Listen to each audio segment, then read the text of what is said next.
understand, they talk to me.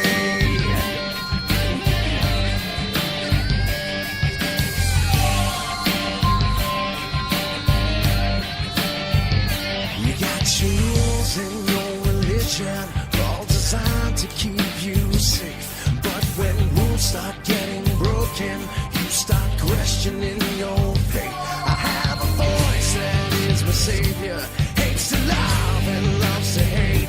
I have a voice that has the knowledge and the power to your fate.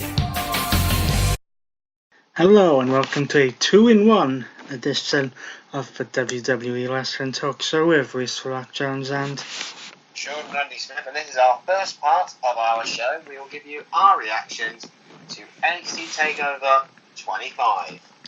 NXT Takeover 25 came at us this past Saturday, the 1st of June. From Bridgeport, Connecticut in the Webster Bank Arena. We had 5 matches taking place here. And we started with member of the Undisputed Era And Roderick Strong taking on Matt Riddle, who appears to have some beef with Brock Lesnar, but we'll get into that in a different time. Yes. Now, this match was around 14 minutes long. Yes, and this was, let's say, a predictable match and kind of a predictable takeover because Matt Riddle had lost a North American Championship match to Velveteen Dream at the last takeover. It was very unlikely that he would lose 2 in a row. Because the winner of the match via a submission was Matt Riddle. Yep.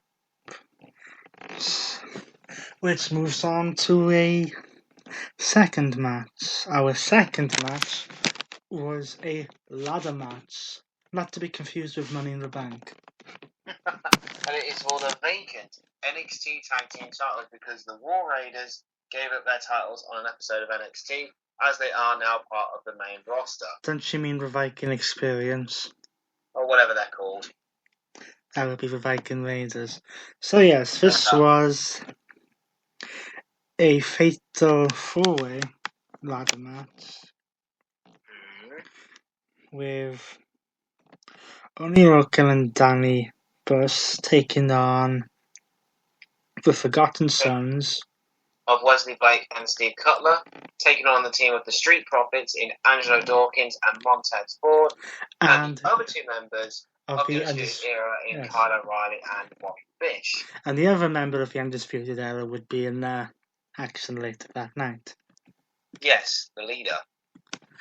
So this was, how do we describe this other than a typical ladder match? It pretty much was this, and this match in total was 21 minutes long. Bumps left, right and centre. Everyone on top of ladders at some point. Yes, the ladders being broken. The finish, though, was actually quite good. Because it was a case of, like, one half of the Undisputed Era, I believe, was up there, about to grab the title, when one half of the Street Province literally jumped onto the ladder from, like, the turnbuckle. Shades of a certain Kofi Kingston or Rob Van Dam. Yes, and there was a brief second where the ladder wobbled. You wondered whether it was going to go down or not. But luckily, it didn't. It didn't go down. The Undisputed Era's attempt was blocked. And the new NXT Tag Team Champions are the Street Profits. For their first tag team reign in NXT. And probably their only one. Probably. But now we have a one-on-one match for the NXT North American Championship. Yes, in a match which was again predictable, but featured 2 gimmicks that are very similar to each other. Yes, it was the Velveteen Dream defending his NXT North American Championship against Tyler Breeze. Yes, you heard us correctly. Tyler Breeze is now officially back in NXT. Where he first began his career. And then got Laurie effed up. Well, like we said, this match was about 16 minutes long and quite predictable. Yes, well, Tyler, the winner of the match was the Velveteen Dream, and his reign as North American Champion continues. It most certainly does. Now after this match, Tyler Breeze and the Velveteen Dream did take a selfie together. Yeah, we did. That was quite funny. And to me, Tyler Breeze strikes me as a person who's going to be there to help develop the others. To help the others over. They may give him a small run with like the North American Championship, or maybe not. But either way, we'll have to wait and see. Next, we go on to the NXT Women's Championship. Shayna Baszler defended her championship against Io Shirai. These two have faced each other several times. Usually, Shayna Baszler has the advantage with her little goons. In her horsewomen. Not counting Ronda Rousey, of course, because she's currently on a hiatus from WWE. She is. However, this time, when Shayna Baszler was in trouble and they attempted to come out and distract Io Shirai, they were cut off by Candice LeRae. So Candice LeRae put an end to that. However, the distraction was enough to cost Io Shirai the match because she was caught into the cleaner crutch. Not the cleaner crutch. It's just sleeping. Whatever the move is called, but either way. Yeah. Either way, Shayna Baszler retains the NXT Women's Championship, and now I'm thinking, do we have her lose it at Takeover Toronto before SummerSlam? Because that does seem the type of place where she would be called up. But however, after the match, Io Shirai snapped. Yes. After the match, we're not quite sure whether this counts as a heel turn, but Io Shirai decided to beat the living hell out of Baszler with a kendo stick and a chair. And Ouch. And Candice LeRae was surprised at what was happening. I think all of us were at that point, but now the main event of NXT TakeOver 25 was for the NXT Championship. No, we just mentioned Candice LeRae. Or should we? I was about to say, should we say Candice Gargano? Johnny Gargano. Yes. Her husband, Johnny Gargano, would defend the NXT Championship against the man he defeated to win it from an NXT TakeOver New York the night before WrestleMania, the leader of the Undisputed Era, Adam Cole. Baby! Now, this match was definitely match of the night, without question or shadow of doubt. This was always going to be match of the night. The one thing which surprised me was the lack of interference by the rest of the Undisputed Era. Yes. So, this was back and forth, near falls left, right and centre. We had Adam Cole at one point at the end in the Gargano no escape, but he was able to escape it. Adam Cole spent a long part of the match targeting Gargano's injured knee, which was being injured on the lead up to this match. Then we had a pile driver hit on Gargano by Adam Cole. Then the last shot and a 3 count to crown a new NXT champion. In which Adam Cole, baby, is now in his first NXT championship reign. And Technically, I say this technically because of the Three Birds rule. Makes Adam Cole a Grand Slam champion in NXT. Because he's held the NXT North American Championship and at one point held the NXT Tag Team titles while Bobby Fish was out injured. Yes. So that does it for NXT TakeOver 25. During this show, we might as well mention this. It was revealed that NXT UK would be bringing a NXT TakeOver of their own to Cardiff. In which you may be attending. Oh, I think there's a very strong possibility of that. But in either way, we'll see after a short break. We will give you the preview to Super Showdown from Saudi Arabia. Join us in a couple of minutes. I do mean minutes.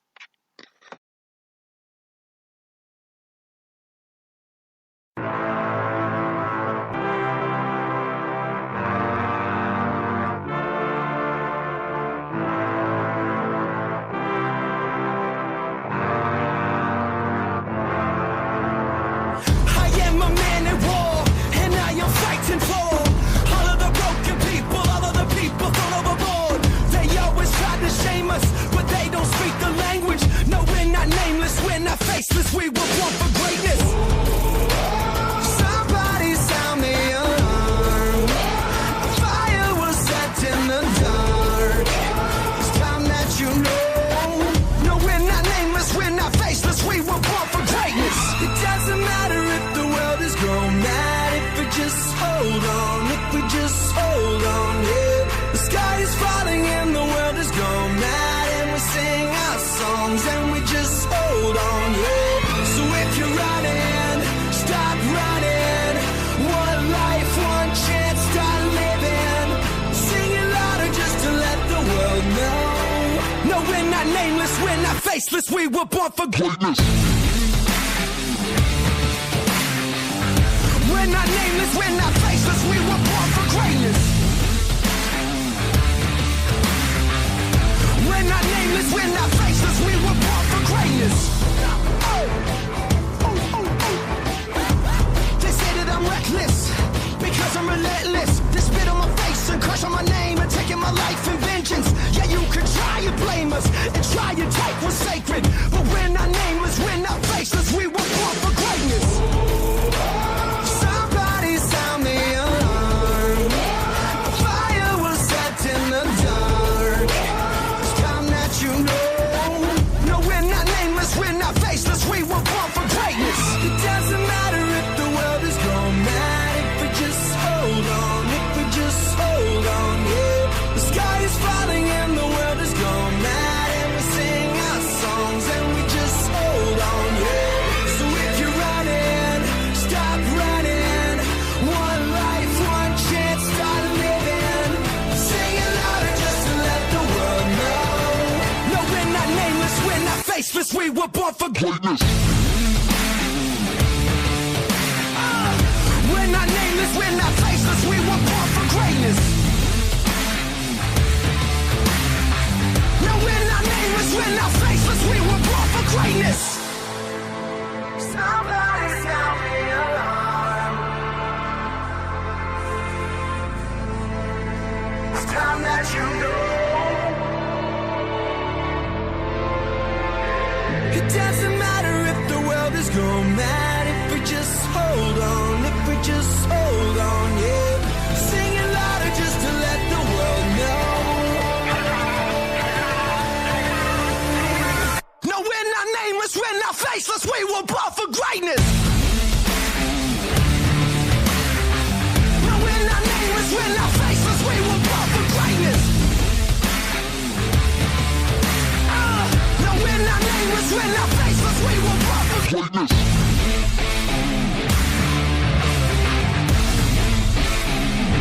We were born for greatness. No, we're not and our faceless, we were born for greatness.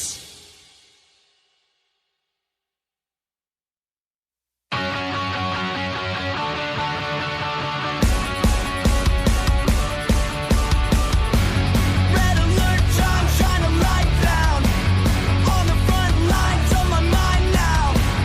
Riding my time on the high ground. Blinded, but I'm still alive. Shout, oh! They said we're lucky to have got this far, and that it's not worth fighting for. The words are written on the wall. Come on and fight back. No starting over again. We'll take it right back from the ones we're against. It's time to rise up, even though they left us for dead. This is our last stand. Take a chance now and draw a line in the sand. It's in our hands now. No living with regret. It's time to rise up, even though they left us for dead. This is our last stand.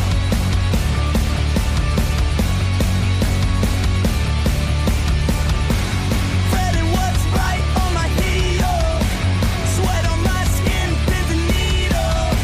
Forget it all right, can you feel that this is our time? Make it real, shout, oh! They said we're lucky to have got this far, and that it's not worth fighting for. The words are written on the wall. Come on and fight back. No starting over again. We'll take it right back from the ones we're against. It's time to rise up, even though they left us for dead. This is our last stand. Take a chance now and draw a line in the sand. It's in our hands now. No living with regret. It's time to rise up, even though they left us for dead. This is our last stand. They said we're lucky to have got this far, and that it's not worth fighting for. The words are written on the wall. Come on and fight back. No starting over again. We'll take it right back from the ones we're against. It's time to rise up, even though they left us for dead. This is our last stand. Take a chance now and draw a line in the sand. It's in our hands now. No living with regret. It's time to rise up, even though they left us for dead. This is our last This is our last stand.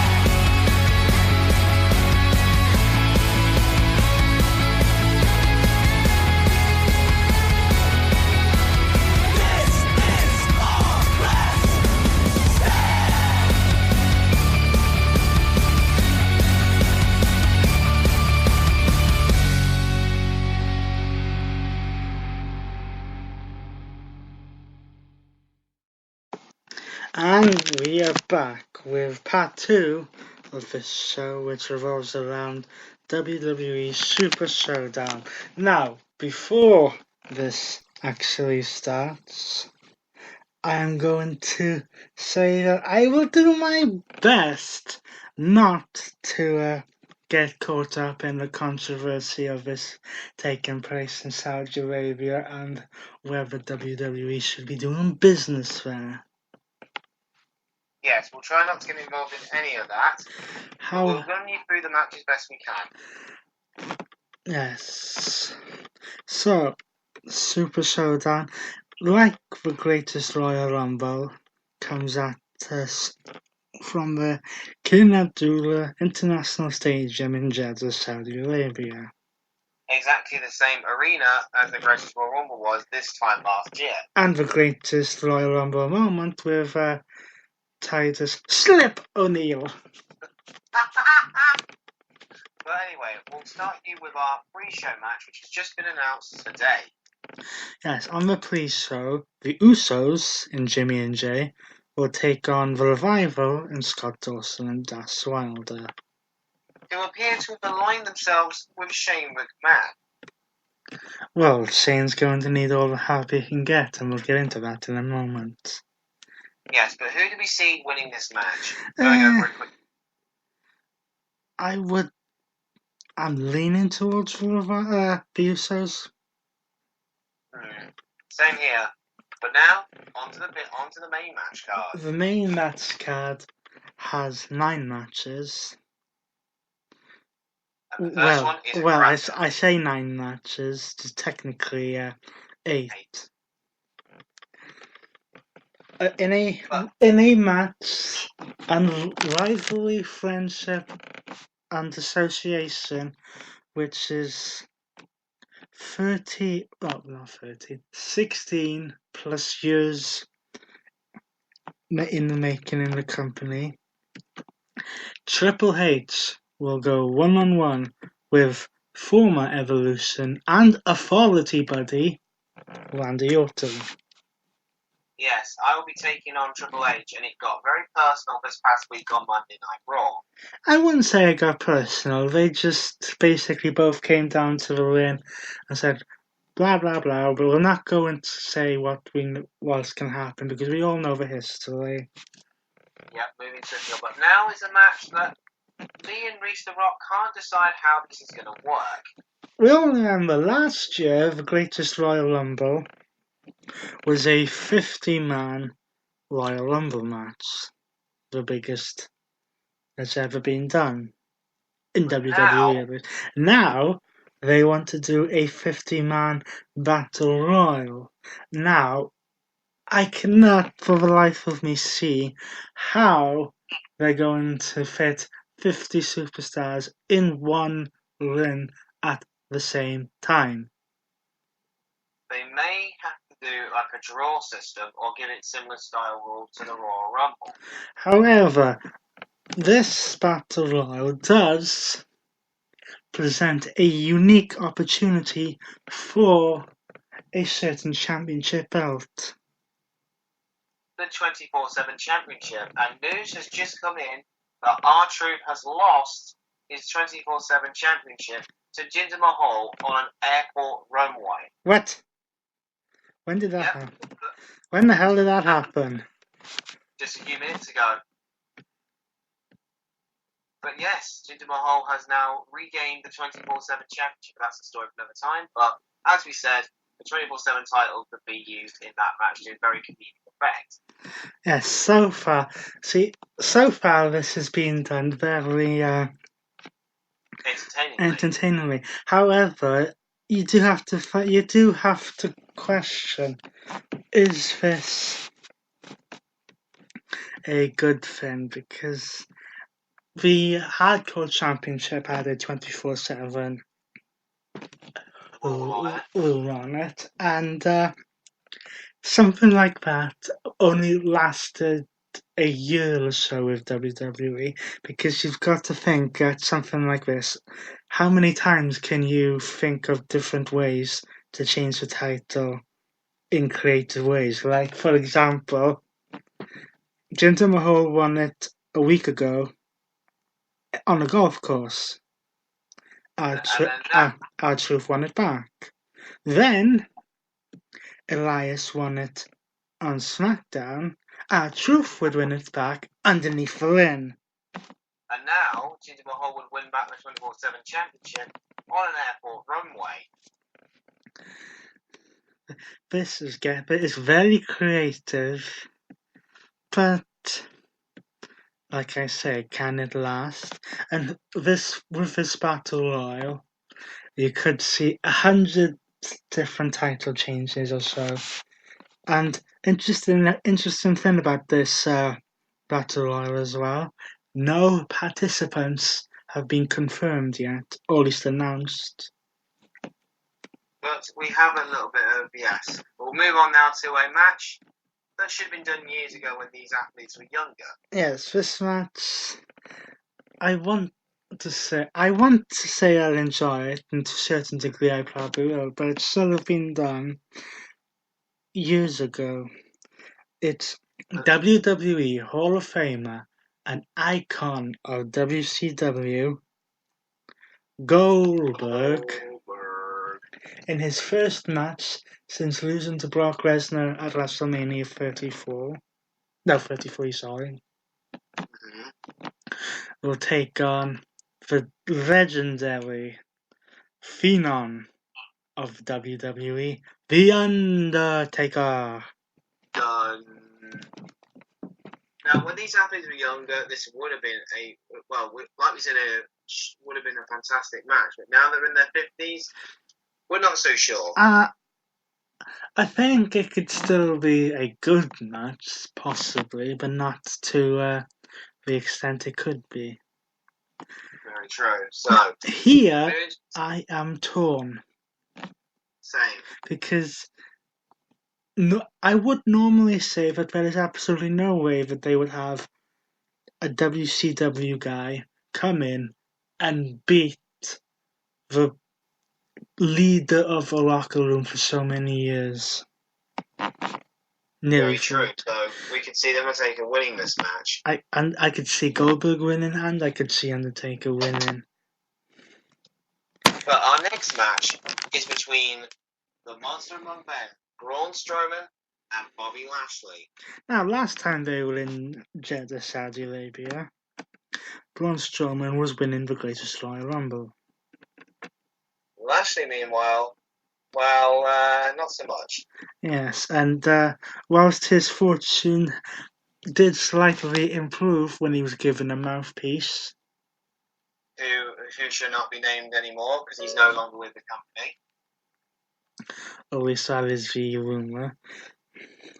Yes. We are now thinking that, and they took part in an arm wrestling contest. This past week on Monday Night Raw. Did they get the name of a company, Lon? Since when was it WAWE, World Arm Wrestling Entertainment? But either way, I think I can see Braun Strowman win this match. Braun Strowman should win this match. I mean, he deserves a win after all the stuff he's been through these past few weeks. Yes, because he has been a year or so ago. I would have said he's going to be Universal Champion. They ultimately effed that up. Yeah, completely. But speaking of championship matches, this next match will be for the Intercontinental Championship. Yes. As Finn Balor defends his championship against Andrade, or also known as Andre Cien Almas. Correction. It is not Finn Balor. It is the Demon Finn Balor. Oh, yes. We haven't seen the Demon since WrestleMania. Yes, it was the Demon that helped Finn Balor defeat Bobby Lashley to win his second Intercontinental Championship. And whilst I don't doubt that Andrade is probably the likely person at the minute to defeat Finn Balor for the Intercontinental Championship, I don't necessarily see it happening tomorrow. In Jeddah, Saudi Arabia. But our next match is very personal between Roman Reigns and Shane McMahon. Now, Shane McMahon has not lost a one-on-one match since the Hell in a Cell match he had with Kevin Owens.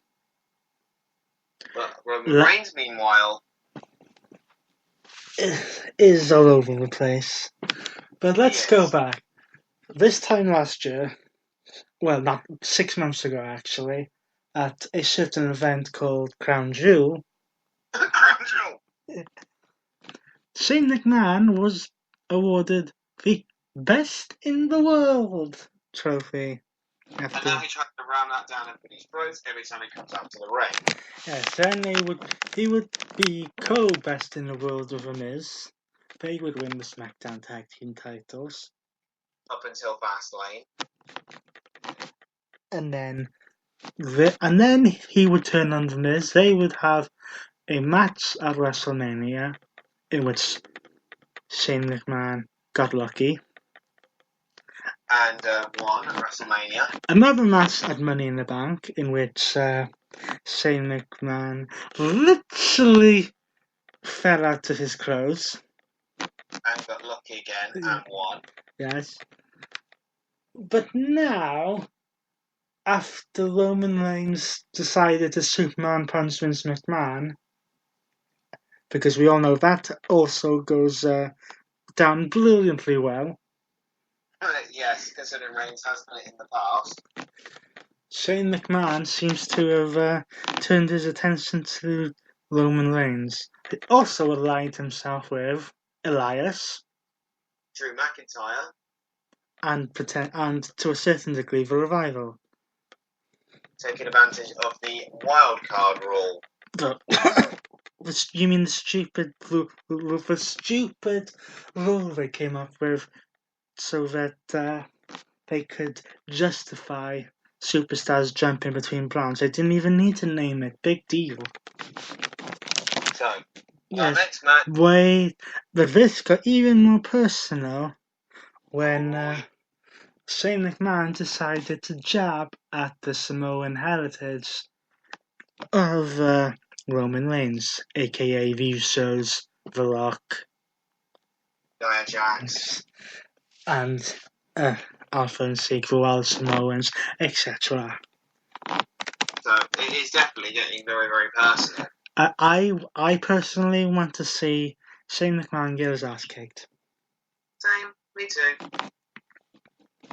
Now, the next match is sort of a replacement match. Yes, because originally this match was going to be something else. But these two superstars have faced each other several times over the past 10 years or so. Oh, yes. Usually over the United States or Intercontinental Championships. But now they do it over the WWE Championship when Kofi Kingston defends the championship against Dolph Ziggler. Now, I bet you're wondering, what was the original match going to be? Well, that match was going to be Kofi Kingston against Kevin Owens, but unfortunately, Kevin Owens has refused to go to Jeddah, Saudi Arabia. Due to Sami Zayn not being allowed due to his Syrian descent. However, that's going into the realm of how debatable this show is. Yes. So who do you see walking out as the WWE champion? Well, despite the fact that Dolph Ziggler has came back, attacked Kofi Kingston, has been screaming for the past 2 weeks that it should have been me that got the moment at WrestleMania. Let me remind you, Dolph, you have won Money in the Bank. You were literally handed the World Heavyweight Championship once by Vicky Guerrero and once by cashing in.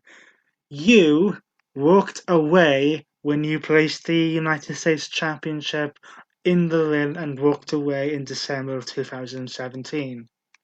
If it should have been you, it would have been you. And also you decided to walk away from the WWE to go and do your stand-up tour, which absolutely flopped. So, I don't expect Kofi Kingston to lose the championship here. But bear in mind of a certain beast in the back. Yes, that has to be back in the back of the mind as well. Also, it has to be in the back of a certain other superstar who will be competing now. If he can actually compete after the ass whipping he got on Raw. Yes. And we are talking about the Beast Slayer, Seth Rollins, as he defends the Universal Championship against Baron TGI Friday's Corbin. Yes, everyone's favourite heel. Not. So, the reason we're saying, could Seth Rollins make it to Saudi Arabia? Well, he got absolutely mauled by the Beast in the Bank, Brock Lesnar. Yes. Who was supposed to be cashing in. He said he was going to cash in on Raw. Seth Rollins came out to the ring and was having words with Baron Corbin. They got into a bit of a scuffle.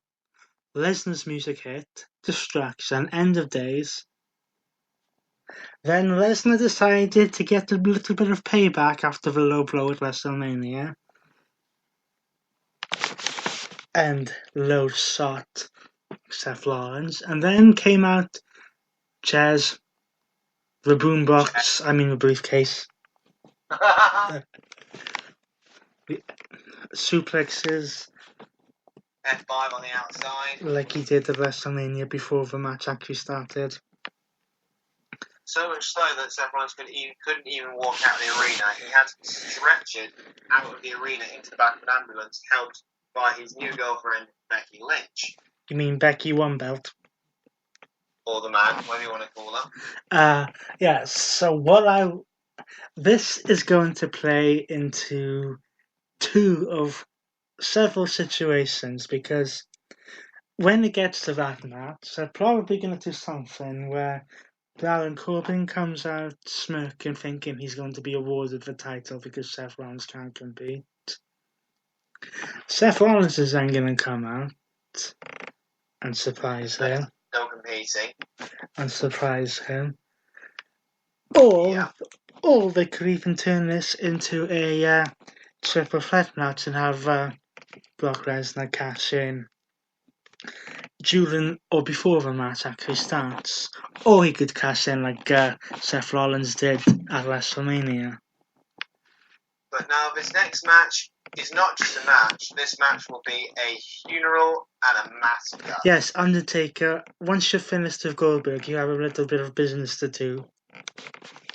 Yes, as Lars Sullivan will absolutely destroy the Lucha House Party in a 3-on-1 handicap match. It might be 3-on-1, but the way they're building up Lars Sullivan, then I say goodbye. It was nice knowing you to the Lucha House Party. Need we say more, Taker? Like my colleague said before, once you've taken care of Goldberg, you may have some business to do in the ring. So to run it through again, we have Triple H versus Randy Orton. A 50-man, however they decide to do it, Battle Royal. Goldberg versus The Undertaker. Braun Strowman versus Bobby Lashley. The Intercontinental Championship will be on the line as the Demon Finn Balor defends his championship against Andrade Cien Almas. Roman Reigns will look to kick the ass of Shane McMahon. The WWE Championship will be on the line as Kofi Kingston will defend against Dolph Ziggler. The Universal Championship will be on the line as Seth Rollins defends against Baron Corbin. And we'll also have a 3-on-1 handicap match as Lars Sullivan will take on the Lucha House Party of Kalisto, Gran Metalik, and Lance Dorado. And on the pre-show, the Usos take on the Revival. So, that does it for our run-through of Super Showdown. Super Showdown comes at us tomorrow, 7 p.m. UK time on the WWE Network, which is better for us than the midnight or 1 o'clock in the morning showings we have to stay up for, or I have to stay up for. Correct, absolutely right. Before we go, there is a little bit of rumours that despite Saudi Arabia's treatment of women, I'll put it that way. Oh, yes. There may be, and I do say maybe very loosely, a women's match added to this, because apparently on the flight to Saudi Arabia were Natalya and Alexa Bliss. So they're teasing the idea of a potential women's match in Saudi Arabia, but only time will tell as the show goes on the air. The show will go on the air in less than 24 hours. So enjoy. Yes. Enjoy. We shall come at you next week with our reactions to Super Showdown. But until then, he's been Sean Randy Smith, and he's been Bruce Rock Jones. See you next week for our reactions to Super Showdown in Jeddah, Saudi Arabia.